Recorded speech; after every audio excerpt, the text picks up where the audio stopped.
Hello, this is Sarhat. I'm a local tour guide and I've been publishing blog articles about Istanbul for quite some time.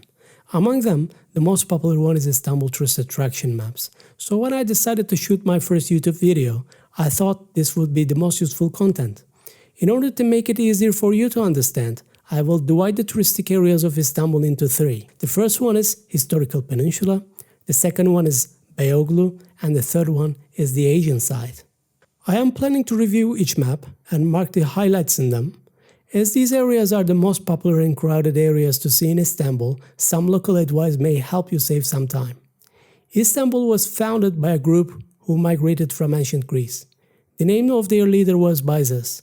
They named the city after him, and it was called as Byzantium. They settled to a place called Seraglio Point in the ancient history. Today, the Topkapi Palace is located on the site of the ancient city.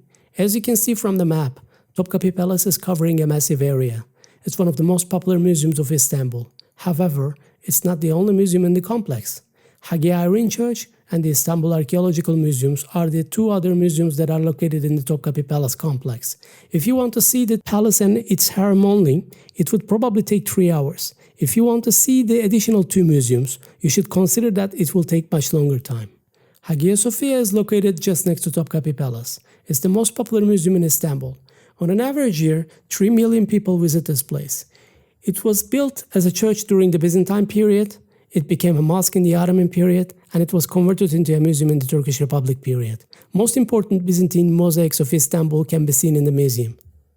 Blue Mosque is one of the most impressive works of Ottoman architecture. It was built in 17th century. It represents the classical Ottoman architecture. The original name of the mosque is Sultanahmet Mosque.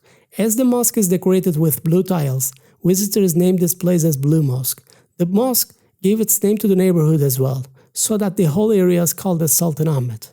Topkapi Palace, Hagia Sophia, and Blue Mosque are definitely most popular places to see in the old city.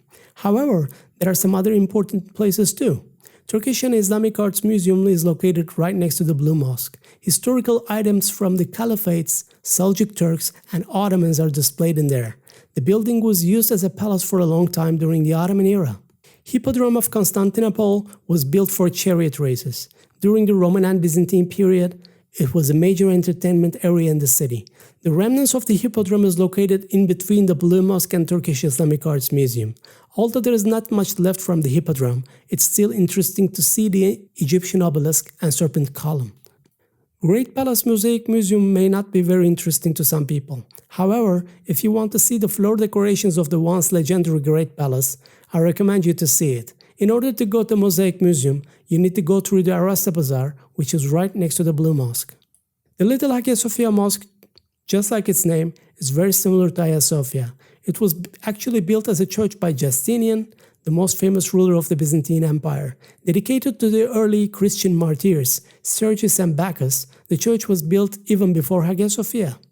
It's fun to get to the Grand Bazaar after visiting these historical places in Sultanahmet. The Grand Bazaar, consisting of 67 streets, 3,000 shops, and 500 years old shopping center. After visiting the Grand Bazaar, you can go to the Spice Bazaar from the road I marked on the map. Although the road is a little difficult for those who don't know Istanbul, it may be interesting as it will take you from an old street called Mahmut Pasha. Mahmut Pasha Bazaar is a local market where many kinds of cheap clothes are sold. You can see many locals shopping like crazy there. Spice Bazaar is 350 years old marketplace. It has a structure similar to the Grand Bazaar, but it's very small compared to that.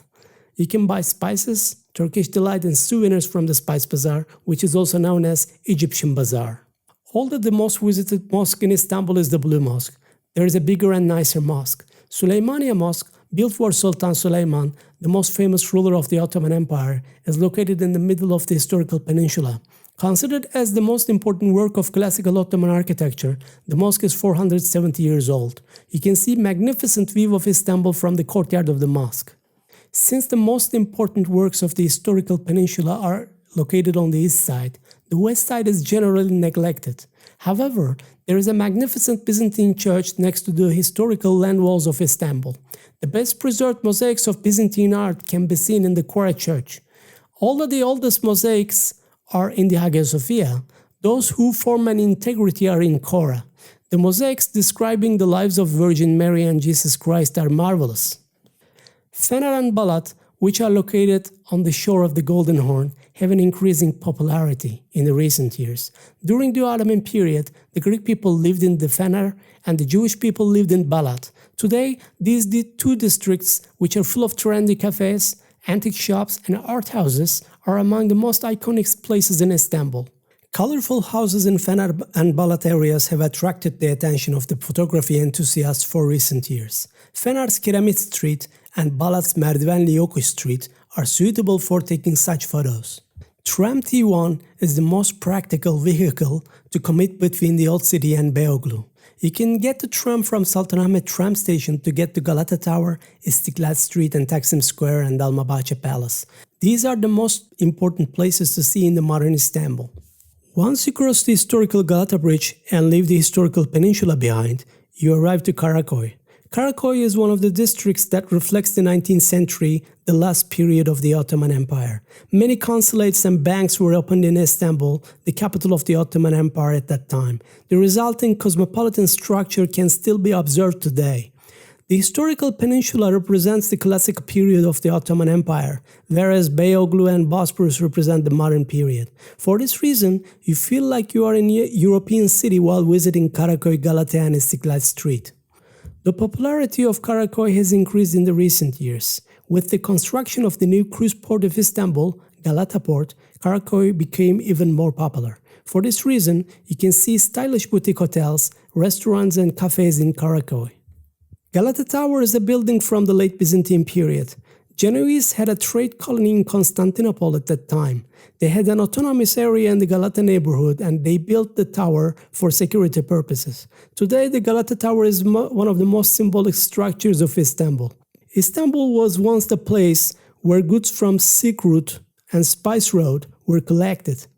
Goods coming from Asia through the caravans were collected at the port of Constantinople and exported to Europe from there. Venetians and Genoese, the Italian colonies, managed this trade. When the Byzantine Empire became enemies with the Venetians after Fourth Crusade, the Genoese got great privileges. Today, the Galata Tower and its surrounding square attract people like magnets. You can take great photos and visit art galleries on the streets surrounding Galata Tower. Istiklal Street is the most popular walking place in Istanbul. Local folk come here after leaving work in the evening. The street is packed with people on the Friday nights as well as on the weekend. You can shop in Istiklal Street, visit historical places and enjoy the nightlife. The most famous Catholic church in Istanbul, St. Anthony of the Padua, is also located on the Istiklal Street. In the early periods of the Ottoman Empire, the sultans lived in the Topkapi Palace in the historical peninsula. However, a new palace was built under the influence of Westernization in the 19th century. The name of this palace, which has a European architecture, is Dolmabahce Palace. If you come to Dolmabahce Palace from Sultanahmet, you can walk from Kabataş, the last stop of the tram. If you are staying near Taksim Square, you can go on foot. Unfortunately, I don't have a map showing the Asian side of Istanbul in detail, but I find this high-resolution map very detailed and fun. This map contains all the sites we have been talking about since the beginning of this post. However, since it's in Turkish, it may be difficult to understand. I'm thinking of making a detailed video about places to visit in Istanbul, and I will make the narration on this map. I will add the link of that video here so that you can get the most out of this map. Kadıköy is the most popular touristic area on the Asian side of Istanbul. You may get to Kadıköy from Old City or Taksim via ferry. It's a great pleasure to see the views of Bosporus while going to Kadıköy. You may discover the Kadıköy Fish Market, give a lunch break at the Chia restaurant, and walk to Moda neighborhood. Kadıköy's fish market has always been so popular among the locals, so you can watch the flow of the local life in Kadıköy. There are less tourists around comparing to the Old City and Taksim areas. After discovering the fish market and try the delicious local food at Chia restaurant, you can head to Moda neighborhood, which is famous for its trendy cafes and stylish shops. Üsküdar is the most historical area to visit on the Asian side. You may see some Ottoman mosques and again lots of locals. Maiden's Tower is the highlight of the Üsküdar area.